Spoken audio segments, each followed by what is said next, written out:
बिस्मिल्लाहिर्रहमानिर्रहीम। अस्सलाम वालेकुम डियर स्टूडेंट्स। हमारा आज का लेक्चर है वार ऑफ इंडिपेंडेंस, जो कि पाकिस्तान स्टडीज़ में आपका एक इम्पॉर्टेंट टॉपिक बनता है। वार ऑफ इंडिपेंडेंस, जिसको हम जो सब कॉन्टिनेंट के लोग थे, ये इसको वार ऑफ इंडिपेंडेंस का नाम देते, जबकि ब्रिटिश इसको म्यूटनी कहते थे। ये वो वार है जो कि 1857 में लड़ी गई,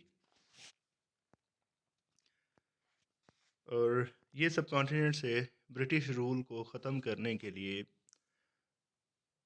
ये एक, आप ये कह सकते हैं कि ये एक लास्ट रिवॉल्ट थी। इससे पहले भी अपराइजिंग्स होती रही हैं, क्योंकि ब्रिटिश रूल यहाँ पर 1757 एंड ऑनवर्ड इस्टेब्लिश होना शुरू हो गया था। प्लासी वार के बाद तो ब्रिटिश यहाँ पे सेट हो गया था, और इस दौरान अपराइजिंग्स होती रही हैं। तो 1857 की जो अपराइजिंग थी, एट द इनिशियल फेज़ तो ये लग रहा था कि शायद अब ब्रिटिश का यहाँ पे जो अरसा हुकूमत है ये ख़त्म हो जाएगा। लेकिन फिर बाद में चीज़ें उन्हें ऐसे, हालात व वाक़यात ने ऐसे टर्न लिया कि अल्टीमेटली ब्रिटिश रूल यहाँ पर अगले 90 साल के लिए, 90 ईयर्स के लिए यहाँ पे इस्टेब्लिश हो गया।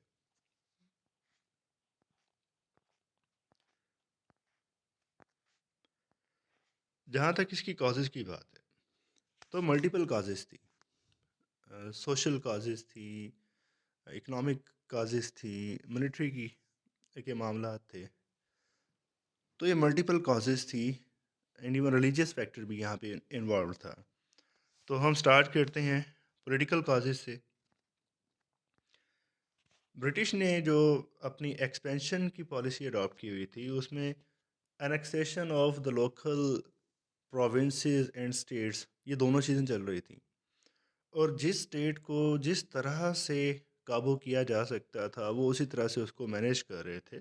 इन्होंने एडमिनिस्ट्रेशन का जो पैटर्न था, जहाँ तक मेरा अपना ख़्याल है, शायद इन्होंने ऑटोमान्स को इन्होंने आइडलाइज़ किया, लेकिन उसको मॉडर्नाइज़ भी किया। तो उसको सब कॉन्टिनेंट के अंदर इंट्रोड्यूस करवाया। तो यहाँ पे इन्होंने कुछ तो रियासतें ऐसी थीं कि जिनको यहाँ पर लड़ने के बाद, फ़तह करने के बाद इन्होंने उनको अनेक्स किया, लाइक सिंध और पंजाब। और कुछ ऐसी थी जिनको इन्होंने एक डॉक्ट्राइन दिया था, doctrine of lapse. Doctrine of lapse के बारे में कहा जाता है कि ये लॉर्ड डॉल्से ने इसको प्रोपेगेट किया था। तो बेसिकली ये उससे पहले भी प्रोपेगेट यहाँ पे हो चुका था, लेकिन उसने इसको यहाँ पे इम्प्लीमेंट ज़रूर करवाया था। डॉक्ट्राइन ऑफ लैप्स ये कहता है कि जैसे कि यहाँ पे एक प्रैक्टिस थी कि ऐसी स्टेट्स जिनके वारिस नहीं थे, तो उनके जो बादशाह थे, जो उनके मोनार्क थे, वो ये करते थे कि वो किसी बच्चे को अडॉप्ट कर लेते, और फिर वो जो अडॉप्टेड बच्चा होता था, वो क्राउन प्रिंस बन जाता था। तो एक हिंदू स्टेट थी साट्रा, उसका भी जो रूलर है वो लेपालक था, तो उसको अनेक्स कर लिया गया। फिर इसके बाद मराठा एम्पायर को अनेक्स किया गया, और झांसी एम्पायर को अनेक्स किया गया। तो 1857 की वार ऑफ इंडिपेंडेंस के अंदर मराठा एम्पायर के नाना साहिब, यानी कि धोंदू पांट, और झांसी की झांसी की रानी, तो ये मेजर इन्होंने रोल प्ले किया था, और ये बेसिकली विक्टिम थे इस डॉक्ट्राइन ऑफ लैप्स की जो पॉलिसी थी इसके। तो ये एक काज थी। और मिस गवर्नमेंट का नाम देकर भी अवध को इन्होंने अनेक्स कर लिया। तो नवाब ऑफ अवध वाजिद अली जो थे, इनकी जो वाइफ थी हज़रत महल, फिर उन्होंने भी 1857 की वार के अंदर कंट्रीब्यूट किया था। तो ये भी एक फैक्टर था, लेकिन अगेन इसके पीछे अगर हम रीजंस में जाएं, तो ब्रिटिश खुद उनकी जो एडमिनिस्ट्रेटिव पॉलिसीज़ थी वो इसकी कॉज हैं। और ये कहा गया जो ब्रिटिश मोनार्क है, अब बहादुर शाह ज़फ़र तो ठीक है, अपने लिए बादशाह का टाइटल यूज़ कर रहा है, लेकिन इसकी जो औलाद है, फिर उनको ये टाइटल यूज़ करने की इजाज़त नहीं दी जाएगी। तो लोकल्स को लग रहा था कि मुस्लिम रूल यहाँ से ख़त्म हो रहा है, तो मुस्लिम इस बात पे परेशान थे। अगर हम इकनॉमिक काजेज़ की बात करें, तो इनकी जो कमर्शियल पॉलिसी थी, उसमें पहले तो यहाँ पे इनको टैक्स जो है वो देना पड़ते थे, लेकिन उन्होंने टैक्स फ्री कर दिया था अपनी जितनी भी इंपोर्ट्स एक्सपोर्ट्स थी उसके लिए। तो उसकी वजह से यहाँ का जो लोकल रेवेन्यू था वो कम हो गया। और जो लैंड्स थी यहाँ लोगों के पास, उनको ये कहा गया कि वो प्रूव करें कि वो इसके ऑनर हैं। चाहे वो नस्लों से उसको काश्त कर रहे हैं, वो इसके मालिक हैं, लेकिन उनके पास अगर इनकी ऑनरशिप के पेपर्स हैं तो इसको ऑन करेंगे, अदरवाइज़ जो गवर्नमेंट है वो उसको कंट्रोल कर लेगी। तो यूँ बहुत सारे लोग जो कि जागीरदार थे या ज़मींदार थे, उनकी ज़मीनें जागीरें उनसे छीन ली गई और उनको अपनी मर्ज़ी के, अपनी पसंद के लोगों को तकसीम कर दिया गया। ऐसे लोग जो इनको लगता था कि ये इनके ज़्यादा वफ़ादार हैं। तो ये जो पॉलिसी थी बेसिकली ये विक्टिमाइजेशन के लिए थी, उन लोगों के लिए कि जो इनको लगता था कि ये इनके साथ सपोर्ट नहीं कर रहे, ताकि बाकी लोगों की सपोर्ट हासिल कर ली जाए। तो ये यहाँ पे अगेन जो ग्रीव्ड पर्सन्स थे वो भी ब्रिटिश ब्रिटिश के अगेंस्ट अगर वार ऑफ इंडिपेंडेंस में उन लोगों ने भी पार्टिसिपेट किया।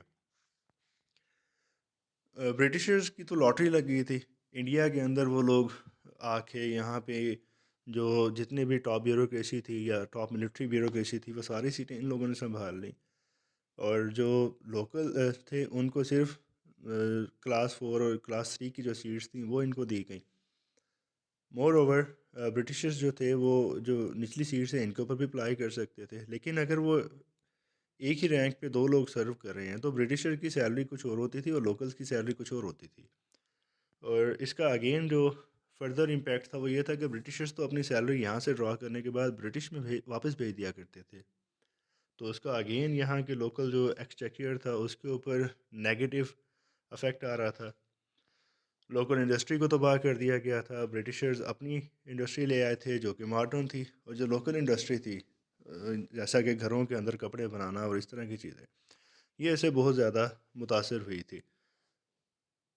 और यहाँ की जो लोकल इंडस्ट्री थी उसको ख़त्म करने के बाद यहाँ पर एग्रीकल्चर को प्रमोट किया गया ताकि यहाँ का जो रॉ मटेरियल था उसको देन शिफ्ट किया जा सके। तो वो जो यहाँ का छोटा मोटा इंडस्ट्रियलिस्ट था उसका कारोबार ख़त्म हो गया था।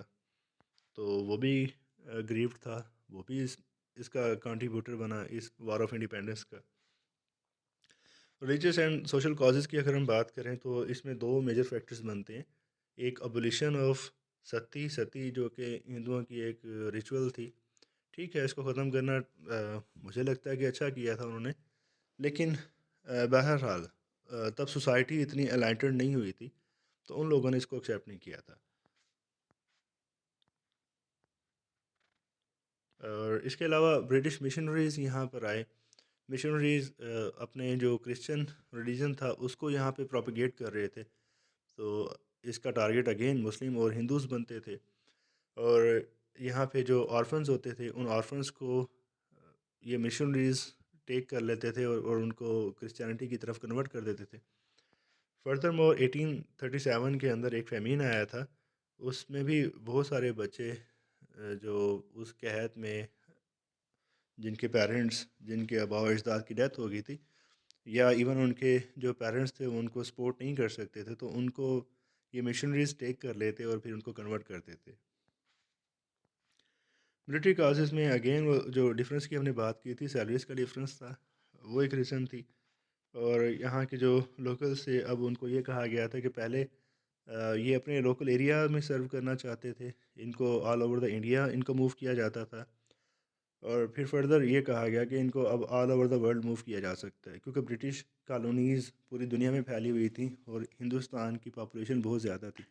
तो यहाँ पर उनको ये आइडियल पॉपुलेशन थी जिसको शिफ्ट किया जा सकता था in any country, in any colony, ताकि उसको कंट्रोल किया जा सके।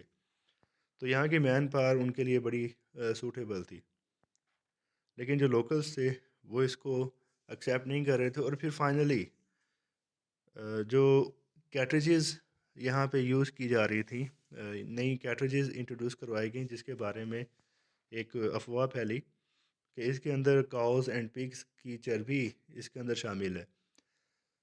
तो मुस्लिम्स और हिंदू दोनों इस पे जो थे वो परेशान थे। यही वजह, ये इमीडिएट काज बनी थी वार ऑफ इंडिपेंडेंस की।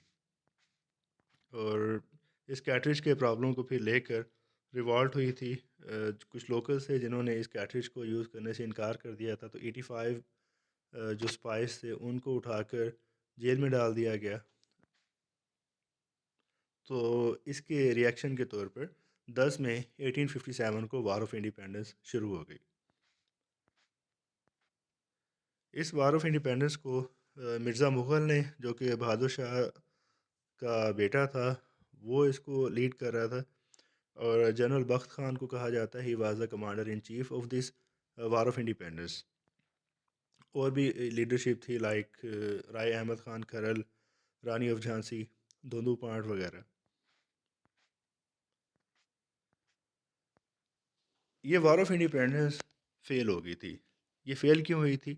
क्योंकि ये अचानक से स्टार्ट हो गई थी, ऐसे कोई प्लानिंग नहीं थी इसके लिए। तो ये एक बहुत बड़ा फैक्टर था। ठीक है, आपने इसको स्टार्ट तो कर लिया, अब आगे कैसे लेके चलेंगे ये चीज़ें अभी क्लियर नहीं थी। फिर लैक ऑफ यूनिटी, क्योंकि हिंदुस्तान मल्टीपल स्टेट्स के अंदर डिवाइडेड था, तो आपस में इनकी कनेक्टिविटी नहीं थी। मिसट्रस्ट था, क्योंकि ऑलरेडी बहुत सारे फैक्शंस थे, तो एक दूसरे पे ट्रस्ट भी नहीं किया जा रहा था। सबको लग रहा था कि वो राइट पर हैं, दूसरा जो है वो किसी भी टाइम ब्रिटिशर्स के साथ हो जाएगा और इनको नुकसान पहुंचा सकता है, या इवन ब्रिटिश के अगेंस्ट जब वो मामला को विन कर लेंगे दैन वो इनको हार्म कर सकते हैं। तो ये जो मिसट्रस्ट था, इसको भी दैन ब्रिटिशर्स ने इसको यूटिलाइज़ किया। मॉडर्न वारफेयर के जो टैक्टिक्स थे वो इनके पास नहीं थे, वेपन्स नहीं थे इनके पास, जबकि ब्रिटिशर्स के पास थे। और उनको कंपनी को फिर ब्रिटिश जो मोनार्क था उसने भी सपोर्ट किया था। कम्युनिकेशन के ऊपर उनका कंट्रोल था और वो बहुत ज़रूरी होती है जंग में। पोर्ट्स के ऊपर भी उनका कंट्रोल था।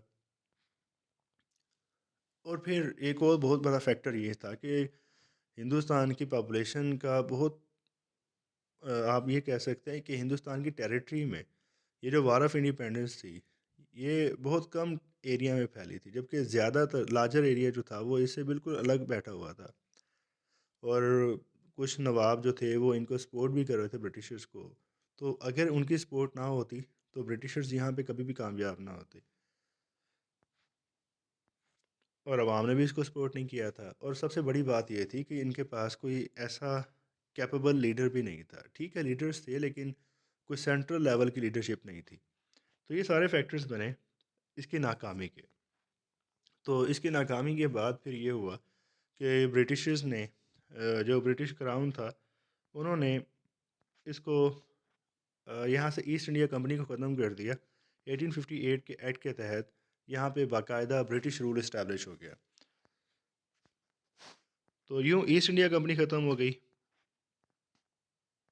मुस्लिम्स और हिंदू अब यहाँ पे ये दोनों सब्जेक्ट हो गए, और इनके जो रूलर्स थे वो बाकायदा तौर पे ब्रिटिश हो गए।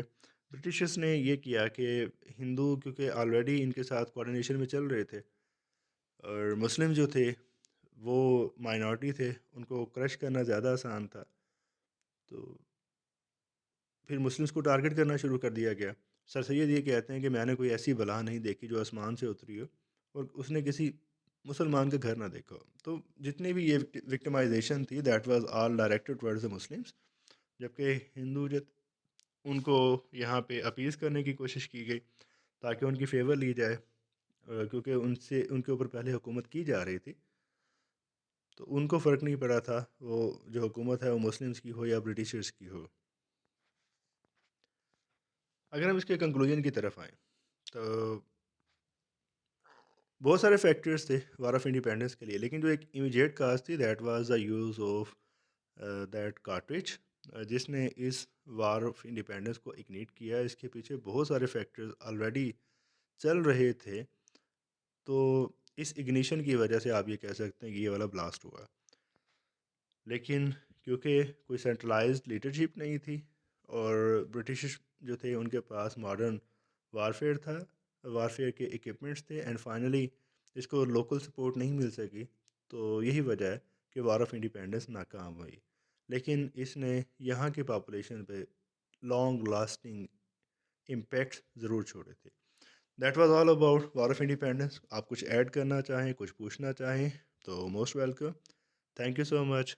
अल्लाह हाफिज़।